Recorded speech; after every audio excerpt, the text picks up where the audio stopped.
Hello, everyone. What's the good? We're here at the NAST podcast. You guys are my first guests back from being in New York. Welcome back. Home. We missed you. Yeah, it was a great experience. And so, Cameron, you've been on the podcast before. I have. This is the first time visually, so they get to see your pretty face. I know, this is exciting. Hello. Yes, this is King Youngblood. It's 4 out of... How many members are there? There's like 4 members, right? There's 3 of us right now. We're currently looking for a bass player. Oh, so someone left. I think the last time you guys had... Mm-hmm. You leave your recommendations in the comments for bass players. Please. Yeah. And no uh-ohs. We're good. It's like, it's all good. yeah. And we've had your daddy on. Totally. Yeah. Papa Phil. Papa Phil. Mr. Peterson. So this is Chet. Nice to meet you. He just had wisdom teeth surgery. It's true. So All puffy right now. very nice. And Alix. Hello. And what instrument do you play, Alix? I play drums. Awesome. So we got a drummer, and I don't even know what instrument you play, Chet. Play electric cello. Oh. Just like my pops. Very nice. Did he teach you? He did. Yeah. Wow. Yeah. I mean, I grew out of him after a while as my teacher, but Okay. it's hard to listen to your dad all the time. But, Yeah. Mm-hmm. Very but true. yeah, in the beginning it was him. And Cameron. Hey, man. It's good to see you again, bro. Yeah, I haven't seen you since the day after my birthday. I know, man. Yeah. How you feel? You're glowing up, man. Yeah, I'm You trying. drinking your water, your skin routine's working. Yeah. Hair looking nice. You all exfoliated. I see you. Yeah, well, I try. I Okay. try. All and right. you guys just dropped a new album. Is this so would this be considered your sophomore album or? This is really our debut album. Okay. Because the other one was basically under our old name, and this is really the first foray into things. So we're announcing it and talking about it like this is our debut album. Got it. This is the first King Youngblood album. But the other album was King Youngblood too, or no? Well, it was Gypsy Temple. Oh, right. But it was like, and then after when we did the name, because it's funny enough, that album was called King Youngblood. That's where I get mixed up. We were on. like, you know what, this represents us a lot better, and then we changed our name. Hell yeah. Convenient to make the transition. It worked. It did Yeah. work. It did work. And then a few months ago, you guys were on like a retreat. Is this where you wrote the album, like during the retreat? No, actually, but we wrote half of the next album. Oh. which Yeah, I'm you're just spoiling some stuff. right That's now. fine, man. That's what we're here to do. We wrote. I don't know, for lack of a better word, we've just been calling it Big Thank 2, but we don't even know what we're gonna call it Some yet. bangers. But we wrote already half of that album at the writing retreat and everything like that. It was awesome. It was our first time all getting a chance to really be in the room and make something from scratch together. So it was powerful. you For know? real. And we was super efficient. It was like the workflow that took place in that house was Mhm. like it was different than anything else I've ever done. you Yeah. know? We It was hold- like we a hold- song a day. It was Yeah, crazy. we holed up in Oak Harbor, and like literally we brought all of our own, because all of us engineer too, which is the very useful Mhm. thing. But we brought all of our own gear, like literally set up drums in the living room in front of the fireplace, and just set up in a circle with mics and all of that, and just went to town. And man, like it was really cool. It was fun. There's like we wrote some hits, but there's 2 songs on there that I'm like, I didn't even know this was in us type shit. you Hell know? yeah. So I've been psyched about Big Thank, but I'm already psyched about what's next too. So you guys are like officially a family now then. Totally. There we go. We've done all the. We've done all the things, you know? Yeah. So. And then Chet, you're still not even 21 yet though, are you? That's a secret, bro. What are you talking about? You making the spot hot, bro. I'm You just- making the Oh, spot damn. hot. I'm people are gonna DJ watch Vlad this, now. Yeah. I just turned 20 actually, May 7th. And so wait, how long have you been part of the band now? I think it's almost been a year now. Mm-hmm. Maybe a Wow. little over. I don't know. Yeah, because your first Yeah. show was the Seattle World Tour. Yeah. Okay. Because we did an in-studio with them over at Ruby Room. Okay. And that was like mid-pandemic. Man, it doesn't feel like a year. It feels like a couple months. It's such a Mm. fucking black hole with Yeah. how time has been running through. But Yeah. about a year now. Yeah. And you're basically becoming a man with the band then, you know? Totally, like yeah, you're no it's- longer a teenager. It's a fun journey, you know. I get to go out to these cool venues and stuff, and sometimes people think I'm a little older than I am, which kind of helps. Yeah. But, it's just cool getting to do all this like fun stuff that my peers are really just like, just breaking into. When I Mhm. look at like what all my peers are doing, they're kind of just breaking into the scene, and I've had the opportunity to just jump headfirst, which Yeah. is super nice. Hell yeah. Super grateful for that too. And you got facial hair before me, man. I know, man. I was gonna shave it off before I came, but damn. So your dad being a musician, did that help you get Yeah. into the music industry at all? Or definitely, yeah. I mean, ever since I was little, I kind of knew that I wanted to do music. Mhm. It was never really a question.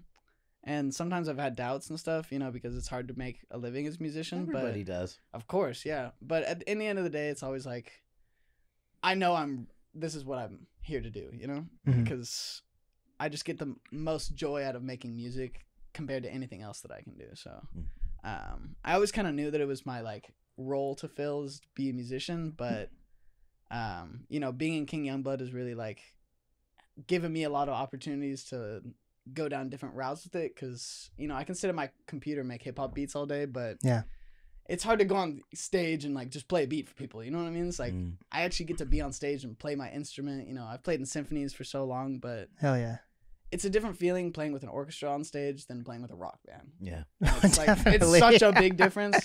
It's exhilarating. So hell yeah, it's like, yeah, I don't know, I've always known what I wanted to do, and Phil's helped me, like, because I've worked at a studio a shit ton. So isn't that wild though? You call your dad Phil? Is that like? It makes sense to me. I'll pitch for you. There you go. Okay, I'll pitch for you.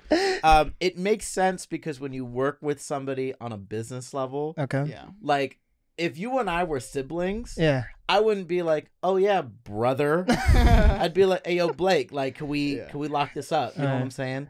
And so like I get it. Okay. I would almost be more weirded out because then it feels a little bit too much like family. You know what I mean? It's a little too. Yeah, it's a little also, messy. Like, all of you guys have worked with my dad before. Yeah. So like I've worked with your dad. I know. Yeah. Is there something I don't know? What's going on right now with you? But when I'm talking with other people that know my dad, it's like if I say my dad, I feel like people are gonna forget that that's Phil. You know what I mean? It. Yeah.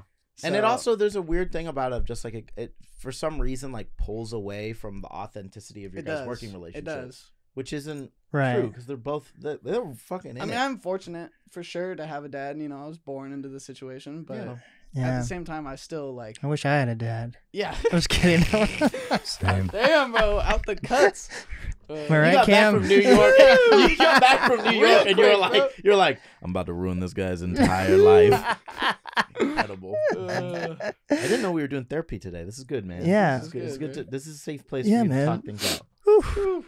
But man, I mean, I'm just still stuck on the New York, man. It's everything's just go, and there's no filter whatsoever. So now, like, I don't know if I had a filter before, but I feel like I don't even want a filter now. Yeah.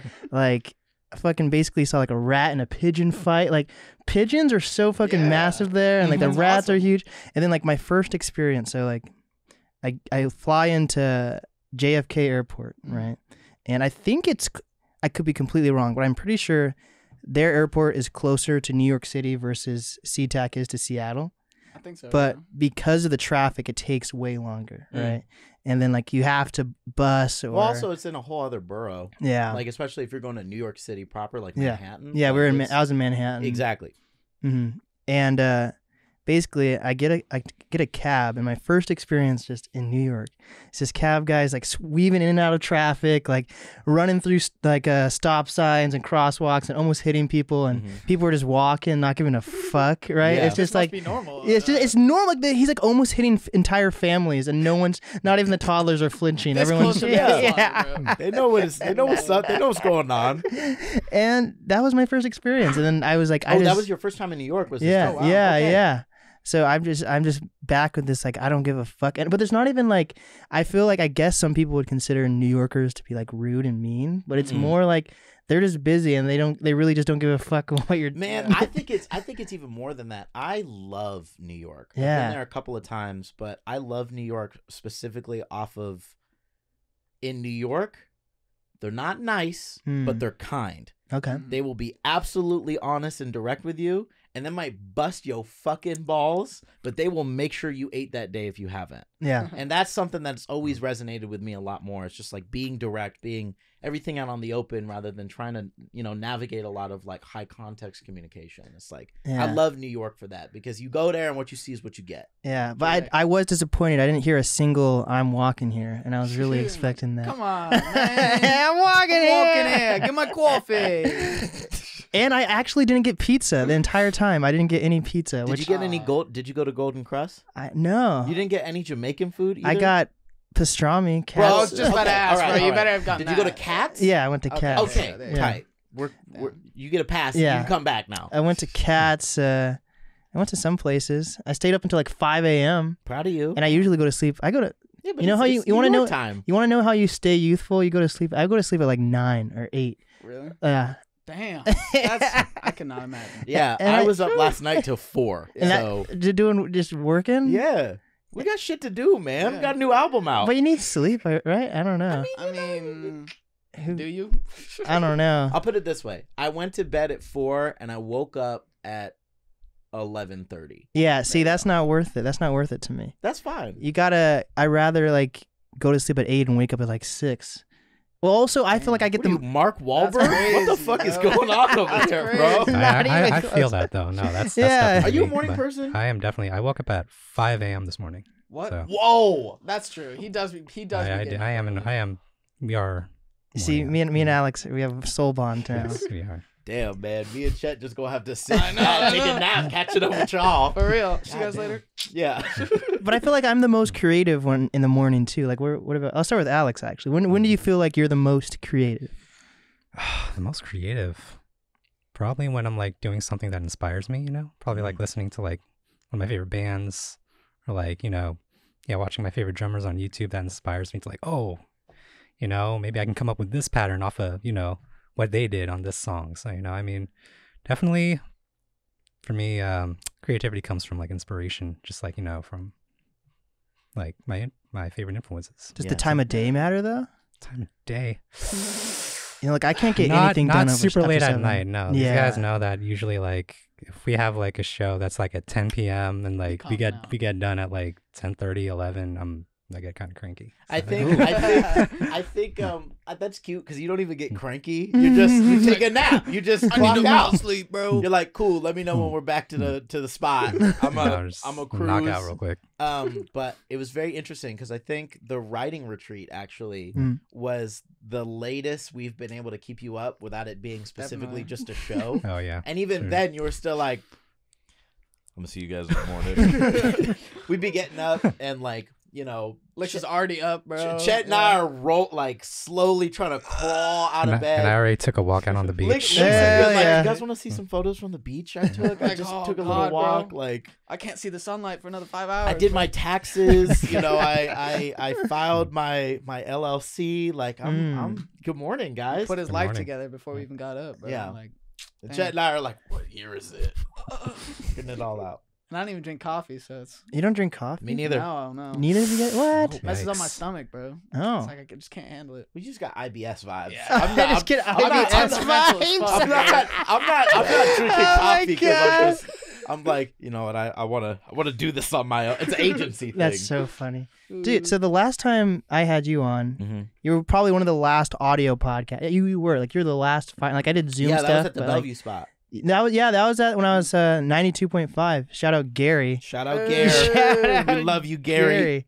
And I think you were still in school. Are you in school still? No, or? I graduated autumn 2020. It was Okay. actually it's very cute that you say this. I remember 'Cause things. I right? graduated in the pandemic. My last 2 quarters at UW were Mm-hmm. while like the first hits of the pandemic and everything. So it was like when everybody had to switch to online. Mhm. And when they sent me my diploma, they didn't even give me no goddamn like, hey, you did this in COVID. Like, we're so glad. We're sorry we can't give you a pomp and circumstance, but like, here's your diploma. Be proud of yourself. You did it, and the world is in a whole different. It's Yeah. the first time this ever Yeah. happened. Nah, they just gave me the damn thing, and the day after, I got a call from the Alumni Association being like, hey, do you want to donate? Like, I But- see what this is. But on June 12th, they're doing an Yeah. actual like, hey, Good. we didn't hook you up properly, so we're gonna come on back. We're gonna do the real thing. I bought my cap and gown and everything. I'm Oh, ready really? for That's it. what's Hell Yeah, I'm yeah. thinking. June 12th? Yeah. Wow. Okay. I'm thinking I want to put the album cover on the cap. I Ooh. gotta figure out how to like print it. Either Okay. that or just do the King Youngblood logo. But like, I'm Oh, stoked, wow. man. It felt real being like, yeah, I'm gonna get purple. I'm gonna look. Yeah, this is my size. I'm this tall. I'm gonna look so good in that thing. I earned it. Hell yeah! Wait, so how many years of school did you do before you were in, like before COVID? Was it? 2 Well, or 3? technically. Oh, you did all. Technically, all of them because it was only the last 2 quarters. Oh.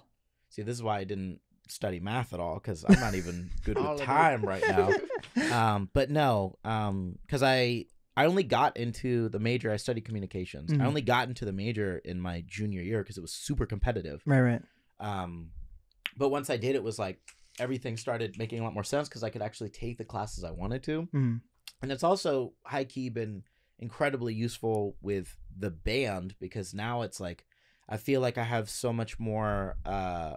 I have so many more tools under my belt and like how to make sure that I'm understanding people properly, communicating with people properly, and that really feeds into the music, I think, too, of just like that authenticity and that directness that I love about New York. But yeah, like, I'm walking here. all of that really seeped into not just what I learned at school, but also I think in like what I can bring to writing sessions, and that's also I think low key something that really came up on the album. Like there's a song called "God I Am Exhausted" on it, and before learning all the shit I did in school, it was like, oh, we gotta be metaphorical, we gotta da like, and there's a place for that always. Yeah. But there's dead ass a lyric on that's where I just say, now I'm scared of Subarus. It doesn't rhyme. You're it on the doesn't bus. go with anything. I remember it. You know, You're on the bus and you saw the stickers on the car. exactly. See, I right? pay attention, Okay. man. My man's There we he's go. getting ready for the Genius video. I see you. I mean, sometimes it's like you want to have all those metaphors so people can really think about your song, but sometimes I put on a song and I don't want to think about shit. I just want to hear it, bro. I want to hear. Subarus, I want to bro. hear what Yeah. you have to say. Exactly. I just want to hear Herbie Hancock. You know what I mean? Just, Yeah. Yeah. I just Oh, found man. that song, so like I'm now. Really? Yeah, I had Oh, never even heard who he You're gonna was have before. to come over, and we're gonna have to put on a lot of records. You got some homework to do, and we're gonna help you with that. Yeah, like I don't Okay. even. Do people sample that, Herbie? Is that I don't even know. Do people sample that? Blake, man. Yes, Herbie is one Where of you the been? most sampled artists Really? of all Yeah. time. Absolutely. Wow. Like, what is it? Chameleon Man? Or is it just Chameleon? I forget the name of it. I don't know the name. I can see the I album can art, hear though. it in my head. You know bro. what I'm Yeah. saying? That and like Weather Report. I'm trying to think who else. Oh, Isley Brothers, obviously. Right, Like, right. There's a lot of classics, especially Shaka Khan. Yeah. There's so many people that sampled So Shaka, good. and it's like super awesome to see because she's a monster. She's so good. Anyway, you got homework to do. Yeah. I'm gonna test Yeah. you on it next time I see you. Yeah, I love music. I love music. I hope so. Yeah. So why the title Big Thank? Mm. There's no you in it. There's just no big thank you. It's just Big Thank. Just big thank. A lot of this album was written when we were in school, where house shows was like a really big thing that we were doing. And when you're a youth, Yeah. there's a lot of like fluidity in language where you're just talking and it's like you might not make any fucking sense. Like we do this all the time when we're in the tour van of just like, all right, I guess we're just gonna understand each other and not actually know what we're saying, just complete gibberish. But one of the things that came up pretty often before we even wrote the title track was like anytime somebody would be like, you're welcome, we'd say big thank in response. It's like not just thank you or like, oh, you got it, but like here's this very weird, awkward statement that also Unique, though. it also Yeah. it's just like the biggest gratitude you can give. And so that ended up becoming a song that really represented the kind of shows that we wanted to throw, especially in the house show scene around UW, Go Dogs. But yeah, and then that just kind of fostered into looking at what songs like people really received, what songs we felt really good playing at those shows and things like that. And also paralleling that with reflecting on like all the different life lessons that you pick up through college, all of those things that go into not just reflecting on how you've grown, but also being thankful for the shitty parts too. Right. Yeah. Because those like, I say this all the time, but adventures require conflict. And it's the only way that you know you've made any growth is by knowing what you've been through. I feel like So- it represents the attitude of us, like Yeah. as a band currently. Definitely. It's like very apologetic, but also very like, hey man, go drink some water. Yeah. Drink And some also, water. like, thank you for listening too. It's like, Yeah. in the name of it, And are either of you guys in school, Alex or? Chet? No, not recently. We're rock stars, baby. We don't Yeah, do that yeah. shit no more. 3-time college dropout. I got my let's go. associates of business through Running Start, so Very nice. that's all I got. Mhm. And are you guys are all originally from Seattle, right? Yeah. Yep. Even Alex? Born and Yeah. raised. There we go. Mhm. Wait, how old are you, Alex? You're I'm like 25. okay. Yeah. And so it goes like descending I order. know, kind of, or- actually, low key, when Lix joined the band, it was the first time.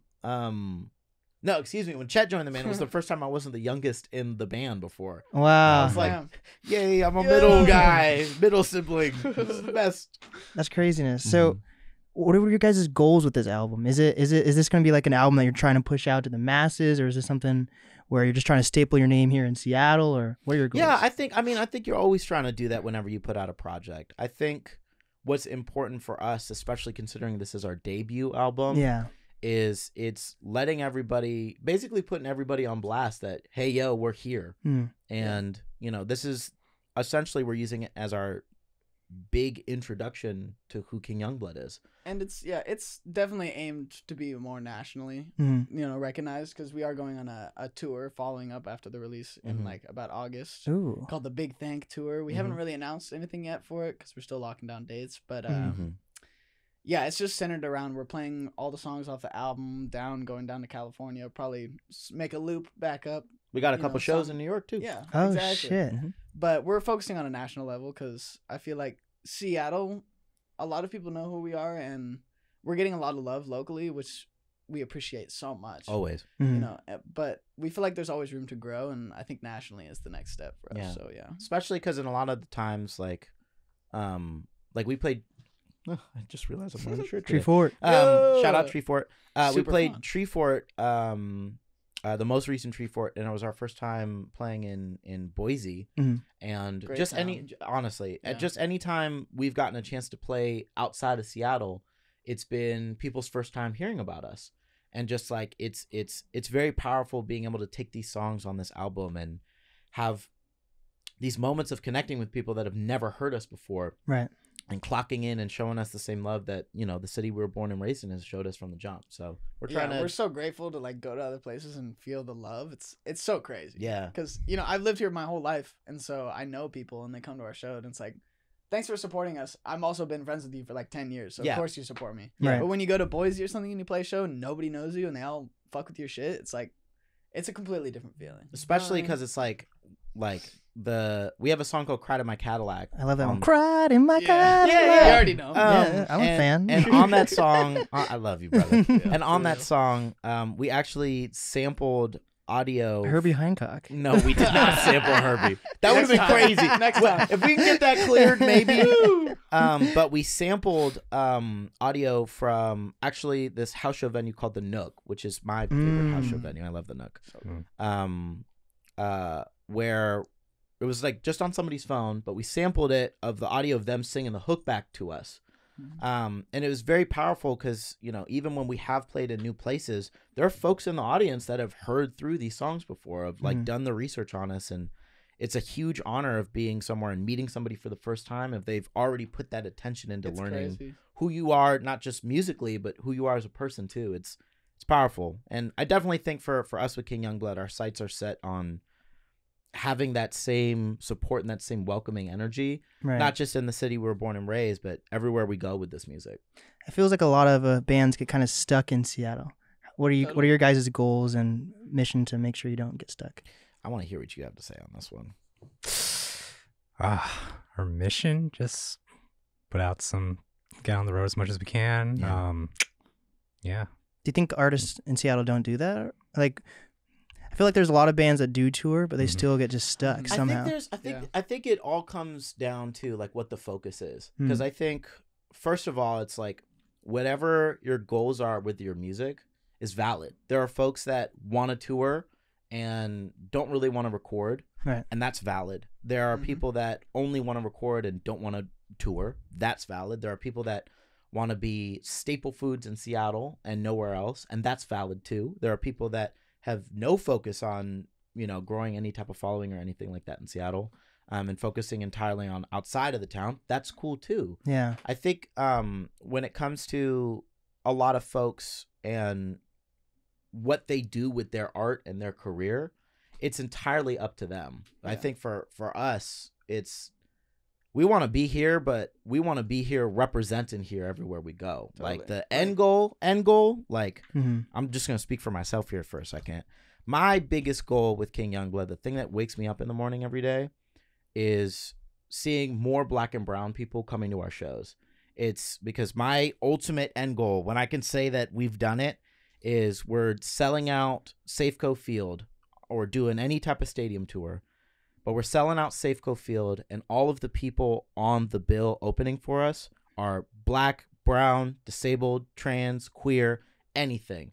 Anybody that has been marginalized out of rock music specifically, I want to see them at the same tables with us. And I want us to be the people that are reminding folks like, nah, this genre especially is for us. That's what wakes me up every morning, being like, all right, I'm going to be up till 4 a.m. today working on the CD art, but it's going to look fire and it's going to represent who we are.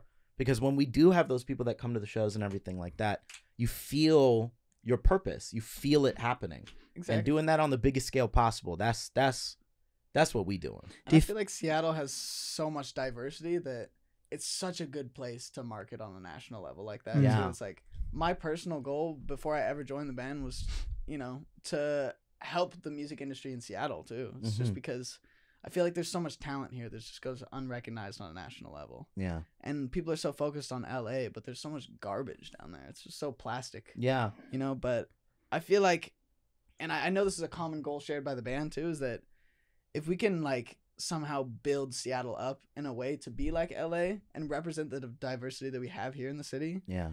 I don't know. I think that would just be a really beautiful thing. Yeah. Yeah. Because there's enough for everybody to eat. Definitely. Yeah. You know? I think it needs a community versus like I'm still seeing people that were leaders in Seattle starting to like kind of fall off now. Yeah. You know what I mean? Like, and give up. And that's wild to see. And maybe it's because they don't feel like they're really attached to a community. That's like, a big part of it. And also just like sustainable practices, man. Yeah. Of just like, it's very real getting burnt out. Yeah. But, it's why you got to make sure you do the check-ins, especially with people on your team, of just being like, hey, you good? Like, no business, no nothing. You good, Alex? I'm good. You good, Blake? Yeah. Good. All right. Beautiful. We're all good. Everybody good? We good? We're good. We good. Big thank. So you guys are having 2 album release shows. You just had one, and you're about to have another one. Yeah. So We kind of already had 2 though. So you're about to have 3? technically, okay. Yeah, this is cute. So we played the Spanish Ballroom in Tacoma. Yeah. And we treated that essentially like our Tacoma album release party. Mm-hmm. And then we had the actual. Oh, actually, I have another question before we shoot. Go back for it, back on the having more Black people show up to your shows. I was thinking. I like where you're going with this. I like where you're going with this. Please. Do you feel that Black people already listen to rock music, and they're maybe closeted about it, or they just aren't listening to it in general? I think the beautiful thing about the modern era is that people aren't closeted. They're just more comfortable being dialed into what they like. Okay. Because I'm living proof that Black people listen to rock music. Yeah. And that it's not that uncommon. I think what the uncommon thing is just the accessibility to finding community within that. Because I don't think people are closeted. I think that's the wrong word for it. Right. But I think that people are still navigating how to find their people with it, still navigating how to feel seen with it. But, Instagram, TikTok has been incredible for that because, obviously if there's anything the internet has been very powerful on is being able to create community even without like a geographical kind of format for it. And there's so many communities that are already white dominated too. It's like, it's hard to establish your own thing too, especially in rock music that has such a history of gentrification, such a history of being whitewashed. And so I definitely know that there's a huge community of people, and especially of Black and brown people that are into rock music. It's just, we need even more representation to showcase to them, like, no, these communities are not just building, but they're creating their own resources. They're doing it unapologetically, and that's what King Youngblood does. Yeah, and I think it's cool with you specifically. I feel like you're a good mix of hip hop and rock, and I connect a lot with that with you. Thank you, man. I think it's taken me a longer time to get more involved in the band scene in Seattle, but I've come to almost appreciate it. This is a hot take a little bit. No, I love it. I feel like I almost appreciate it more than the hip hop scene in Seattle when it comes to the community that's been built and people like being like, oh, I can't make this show. Can you open up instead? Or being in each other's bands and all that. That really inspires me when it comes to building community. It's really interesting that you say that though, because I think so much of at least what we try to do, and we definitely tried to do this with the album, like on New Tomorrow, like we're doing chops and a lot of almost like 100 Gex kind of style vocal take on like the bridge of that song. We've got stuff on the new album, like we've got a track featuring Nathan Zonga.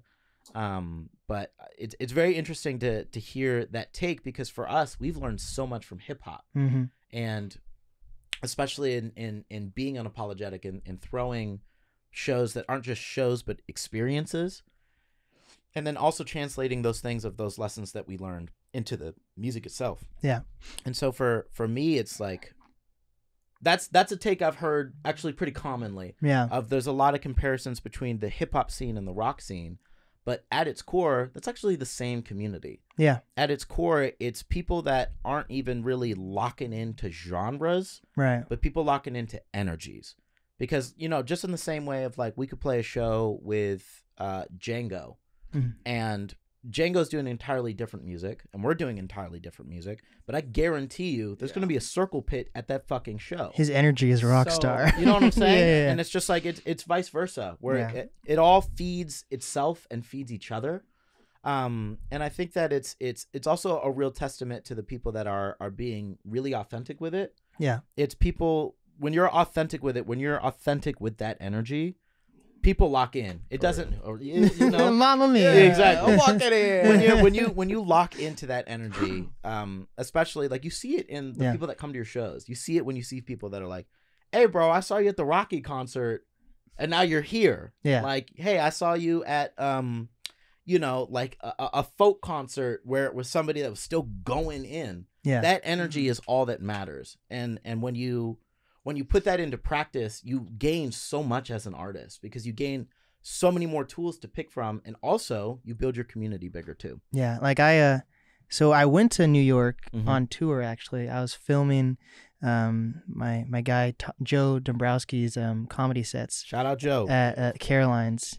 Super filthy comic, and his comic, he's a gay teacher, and he focuses on I'm already in. I'm in. He focuses on, he uses comedy to help talk about school and like the educational gaps and all these things that are happening in school. Yeah. And uses comedy to shine a light on that. Nice. And just seeing him on stage, even though he's talking about teacher stuff, I'm like, this is a fucking rock star. Yeah. Like, dude, he just sold out Caroline's 4 nights in a row. It's because it's an energy, what I mean? Man. Like that's what I'm really into. That. Like, you're right. Yeah. I try to say I'm not an energy guy, but I don't know. Maybe you're right. Look, I just got fucking tiger eye things the other day too. So I'm like, maybe I'm becoming this. I was just talking to. I was on a date and I was talking about this. Of like, I shut up, man. I'm not doing this with you right now. I think that there's this might be a hot take. This might be your soundbite for today. I think it's a red flag when people say like low or high vibration. Oh, that's a red flag to me. If you're talking about energy, I fuck with that, because that means it's like you didn't feel the need to overcomplicate this. But when you're like, yeah, you know, man, it's just, I can't really lock in. You're on a low vibrational frequency. I'm just like, whoa. You got a like meter on you or something? I was like, is there a barometer? What the fuck? Like 45 vibrations per second. You know what I mean? How many kilohertz are we talking? What's the doctoral I reference? I can change. You know I can shake harder.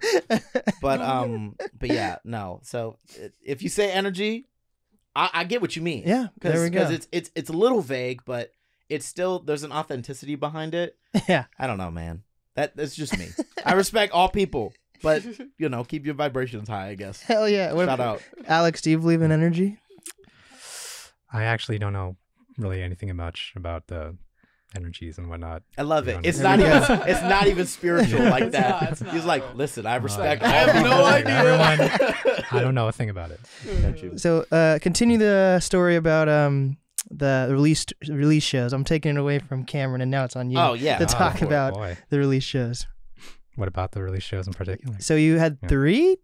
You started out at, where'd you say you started out? Spanish Ballroom. Tacoma release show at Spanish Ballroom. Actual one at the Crocodile. And then this one on the 27th, we're treating essentially like album release show part 2. Okay. Because a lot of folks couldn't get into that show. They got punched at the door because it sold out.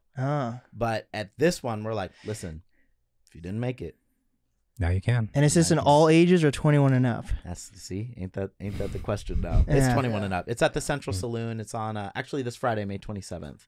and it's with Jay Graves, Jaden Grayson, and Future Shock, who I haven't had a chance to see live since like 2017, maybe. I don't even know who that is. Who's Yeah, I Future haven't seen Shock? Then you're gonna have to come and find out who Future Shock is. I ain't giving you those damn spoilers. This is why we're doing the damn show.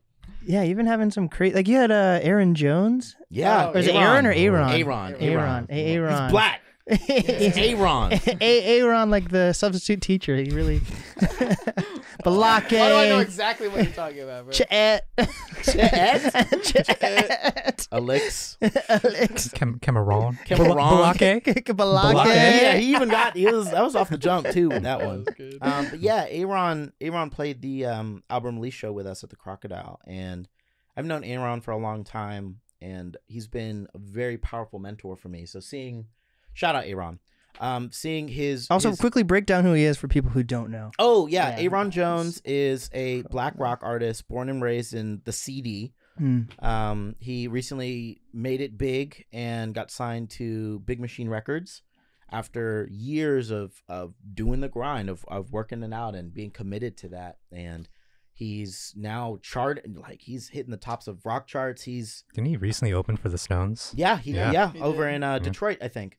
Joe Rogan's talked about him on the pod. Yeah.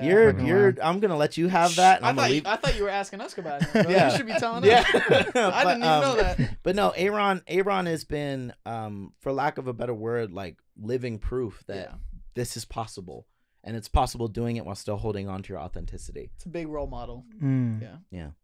And he's a rock star kind of. Fuck yeah, he's a rock star. I kind of know. What You do haven't you seen mean, bro? Aaron Jones. You better get your shit. I've never seen him live. No, he's You know more about Joe Rogan than Aaron. Right? Oh, I actually put it down. There was because I thought it was super cool that he talked about him, so I actually put like a time marker on the specific episode. Oh yeah. Wait, let me actually pull this up. This is incredible research. Yeah, we're seeing. Are you watching Joe Rogan like that? Not as of lately. That was real I gotta lowercase. say, That was real lowercase. Oh, Aaron Jones.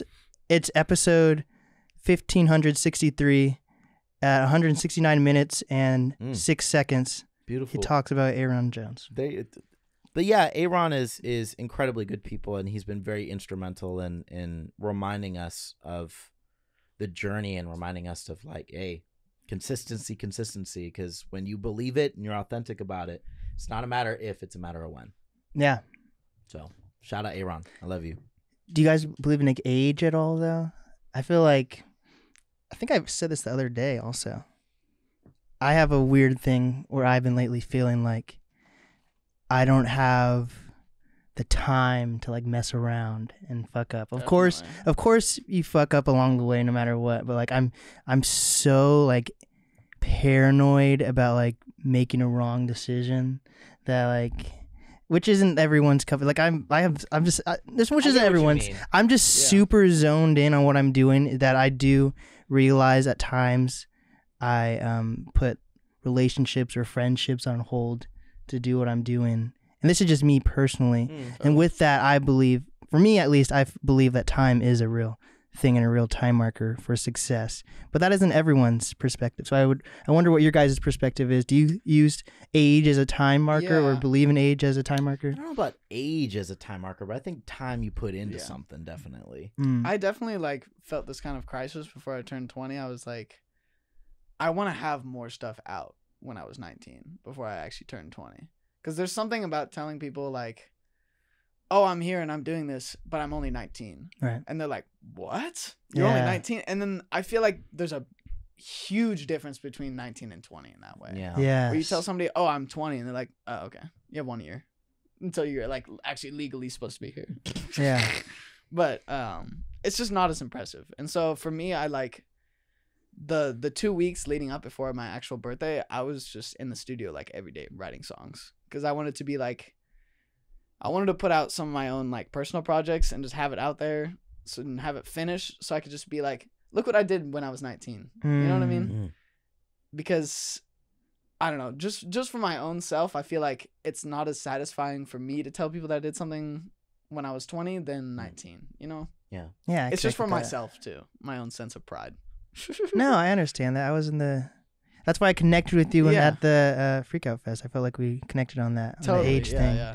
For sure. I think for me, when it comes to time, is it's more of, because I ain't on no ageism shit. I think that's fuck it. You could be 80 years old, and if you got it, you got it. Right.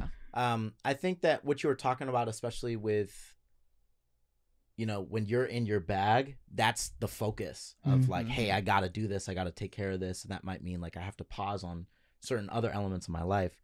I think that's a true statement for anybody that's really hungry about it. When you're looking at this and you're recognizing that this is your purpose with it, it's much more than just, this is something I do. This is something I am. Like, I don't know. I talk about this all the time of like, my identity as an artist carries the same weight for me as my blackness, my Jewishness, or my mixedness. Of like, this is not something that I do. This is something that I am. And I think when you really lock into that and you're really trying to go after it, you end up surrounding yourself with people that you are friends that are also doing that. Like, I was talking last night with a friend of mine who's, you know, he manages a couple of different artists and things like that. And we were just like literally talking shop, but it was a moment of realizing, oh, I'm talking to a peer. Like, this is somebody that's as hungry and going for it as hard in their lane, in their field, as I am with mine. Right. And I think that, you know, obviously you have to make sure you pace yourself and drink your water and get your sleep, and you're getting up early, so you're doing something right. But part of that is also making sure you're being sustainable and keeping those relationships that you need to keep in order to be stable as well. Right. So I think that, you know, as you go forward and you really, really go after it, that ends up being the case, and that's nobody's fault, and it's not even a bad thing. It's simply a symptom of what happens when you really, really go after it like that. But yeah, I don't know. What do you think, bro? So in terms of time, I'm like 25 right now, as I said, and I totally resonate with what you guys said, wanting to put out as much as you can, and that's literally what I did before I even joined King Youngblood. You know, I was working day in, day out as like a janitor and like job hopping and whatnot, and just, you know, also trying to work on my side music stuff. But I learned, or at least, you know, as you get more seasoned in life, you know, you really can't put like a timeline, or you can't compare your timeline with someone else's timeline. Yeah. Because, you know, I mean, you're doing the best that you can, and life is unfolding at, you know, the way it's supposed to in your life. All you can do is just really do what you can control. Yeah. And allow, you know, depends, like the effort is totally dependent on you, but I mean, the outcome, you really can't control that. So yeah, you just gotta do what you can, you know. Keep it moving. And nobody knows how old you are until you tell them either. Yeah. I mean, they can guess, but Yeah. you know, people think I'm 23 all the time. People think I'm Corbin Blue all the time, so I'm Dude, stuck in. I got that all the time. Dude, we're literally Corbin Blue clones right there. We're doing a fusion dance after this. We're just gonna be the same guy. But yeah, and also to just bring it back for a second, it's like Aaron is an example of that. Of, you know, he's been grinding for over like 2 decades. Yeah. And it's like, and now he's seeing the fruit of his labor. Now he's getting where he really, really wants to be and who he's destined to be. Yeah. And so it's like there's so many chances to compare your journey with somebody else's. But if you're comparing that in a way of asking, why haven't I gotten there yet? Man, it's way more complicated than that. Yeah. Yeah. There are so many variables. So do what you can. And you should be comparing your level of effort with other people, if anything. I'll fuck with not that. time. Yeah. Well, I unfortunately have another guest outside, so I have one more question for Shoot you away. guys. When do you know when you like feel proud? You know, like when someone compliments me on the podcast, that doesn't really make me proud. I'm just like, that's what I'm doing. So, what are times that make you feel proud? Is releasing this new project, Big Thing, the thing that makes you proud, or is it the success that comes with Big Thing that makes you proud? Like what aspects of something makes you actually proud and feel like? I want to go last with this question. Okay. I gotta process this a little bit. I think what makes me there's a And lot I'll of be different right back. things. Just you But continue. definitely I will. There's a lot of different things that like I get pride from, and definitely one of them is playing a show and getting off stage and having all those people come up to you and be like, "Damn, you fucking killed it up there." And Yeah. I'm like, I've never seen a cello in a rock band exactly, bro. before. And it's like clearly you made them have a good time, and so that's something that you should be proud of, obviously. But another thing that I really get proud of is just, you know, getting to write music and hearing it come to fruition and that writing retreat I'm really proud of those songs that we made. Yeah, So me too, man. yeah. What But I about don't you, know, what do Lex? you think? Oh man, for me, it's like I feel most proud when, you know, I accomplish sort of like bucket list goals. I mean, like as Chet said, Yeah. like whenever he releases a song, I feel so proud. I mean, I don't even have like giant bucket list goals. I mean, I mentioned to Cameron before, like when it was my first show with you guys at Barboza, Yeah. and like my biggest bucket list goal was to start a mosh pit. Yeah. And like at that moment, I felt okay. And I now felt look at proud. us. We're doing it every show. I like never before have I started a mosh pit in my life. I'm like, this is awesome. You know, You it's could probably really. crowd surf at the Nook in November if you wanted to. Honestly, Oh, man, yeah. no rules. I'll let someone else hop on the kid for like a song. Exactly. For last song, but yeah, no, it's really just accomplishing the small things that really mean, yeah, that really go deep in your heart. So. Yeah. Totally. I think for me, a big thing that has made me feel proud has been Big Thank. Yeah. And kind of all the different things that have come since it. Like, it's opened so many doors. We're getting our first KEXP feature. I've been getting, texts and calls from people that I might have not talked to in years. For real. Being like, hey, like, I really fuck with your shit, bro. like, and that, Yeah. but even further than that, of just like people being like, I feel seen from your music. Oh, damn. And like that is always something that brings me pride, because it's a powerful. That was your goal, right? Yeah, it's a powerful reminder of just like this shit is way bigger than just us. It's way bigger than just the songs that we write. And I'm always going to be proud of the accomplishments and the people that show us love and gratitude back. But I think even bigger than that, the thing I'm the most proud of is the experiences that come from making something like an album, from making Big Thank, of just, God, the hours I got to spend with you guys in the studio and us, putting our heads together and figuring it out. It's all of those elements of the things that happen behind the scenes that really, really give me pride, because that's, those are things that most people never get a chance to have. And because of King Youngblood, because of this band, and specifically because of Big Thank, this album has given at least me the opportunity to feel pride in so many powerful ways. So you missed us, man. We had a beautiful universe. It was like some real community. R.I.P. And the camera wasn't even on yet. Got him. Let's do it all again. It's okay. We'll put like something. We'll do a funny animation or something. We can run it back if you need us to run it back. Well, it seems like the energy in here is so different. No. It was a good practice. Okay. I have a question for you, Blake. Okay. So yeah, ask me. They just removed the last payphone in New York a week ago. Okay. Did you happen to see it while you were there? No, I didn't. I saw some wild stuff in New York, though, man.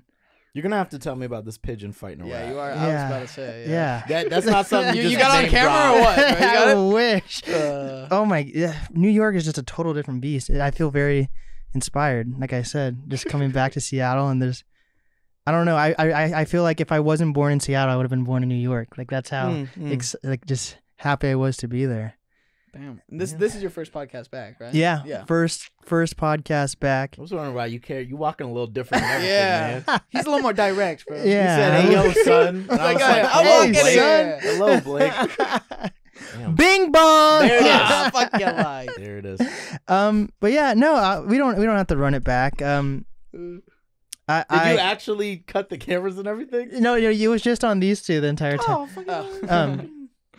But yeah, Cameron, I feel like we only met a few times, but our energy, man, it's soul bonded. I mean, that's what happens when you're Corbin Blue. Yeah. Corbin Blues find other Corbin Blues. I swear to God, if somebody ever says, you know who you remind me of?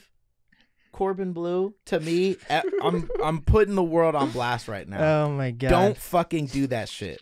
I swear to God, if I get compared to Claudio Sanchez from, if I get compared to Sideshow Bob, and Corbin Blue is the Sideshow Bob. That's what I'm saying. What like, the fuck? That's disrespectful. Who has said that to you? You know, bro? and it's happened way more times than you thought. If you do that That's shit ridiculous. at It's any of our over. shows, I swear on my life, we're gonna start a wall of death, and I'm gonna make you stand in the middle while the two sides clap in on you.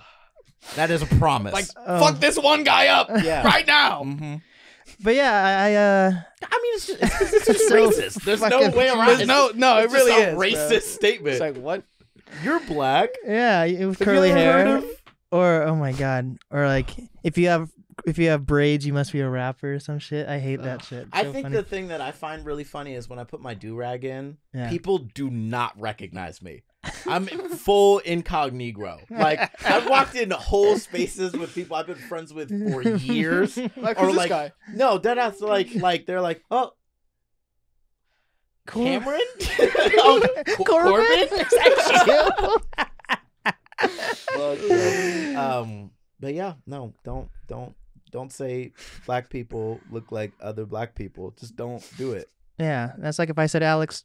Don't, Let's cut it. No. I'm gonna defend my brother right now. Oh, making the spot hot. Lord. But yeah, guys, I think you guys are great. I hope that we can continue to become closer after this course, podcast. definitely. You should Dude. come with us to New York again, man. Dude, I would love to. I'm at your dad's house all the time. For real, bro. That's my house too. I still live there. I'm at Breaking House of Breaking. I haven't been to your actual house. To be honest. The theater. I've been to House of Breaking Glass a lot. And I really like what you guys are doing. You guys inspire me. And me and you have a lot of the same friends too, and Yeah. they say nothing but it's good a family things about reunion you. when you and I see each other. Yeah. So yeah, guys, I loved the project. Thank you. I was singing it all the way here. All right. Good. I think cried in the is it cried in the Cadillac? Pride in my cat. In my Cadillacs. I think that's my favorite one. Thank But you. I also really like Too Late Too Soon. That's been out for a while and it's still like That one's total a bop. banger. Thank you, man. You Yeah, know? that's our most popular song, and Mhm. you know, wrote it in the pandemic with my godbrother John Corn. Shout out John. But you know, it was very interesting because the pandemic created this environment. I talk about this a lot at different shows and things like that when people ask me about the song, but Too Late Too Soon would not have been born from the pandemic, but it's not a pandemic song. What the pandemic did is created the environment for a lot of people for the first time. They didn't have the distractions of work, of school, of seeing friends or anything like that, especially in, you know, those first days of quarantine. Yeah. It was the first time a lot of people had to sit down and look at themselves in the mirror and ask some very difficult questions, being, am I putting my money where my mouth is? Am I doing enough? Are my actions reflecting the things that I really believe? Is blackface okay? Things like this. Society. We have to think about this. You're just so spicy. Deeply. But no, like real talk. Yeah. It was an environment where people for the first time were asking, am I good enough? Yeah.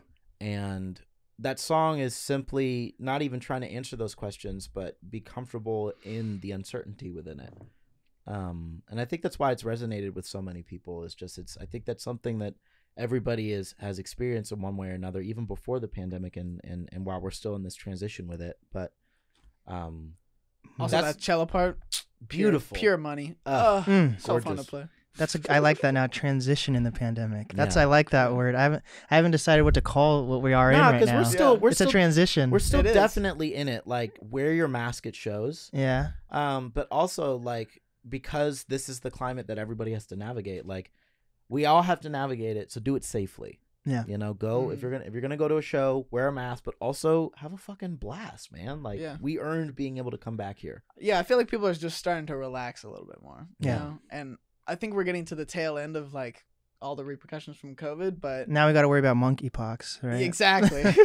Well, I'm Who even, knows what's I'm- coming up I'm next, I'm you even know? thinking about just like there's so many compromised people where it's like the pandemic is still very real for them. Yeah. Oh, And it's my like- family, honestly. Yeah, you know, fuck. it's like Definitely. my folks are older. My mom had it's like, Yeah.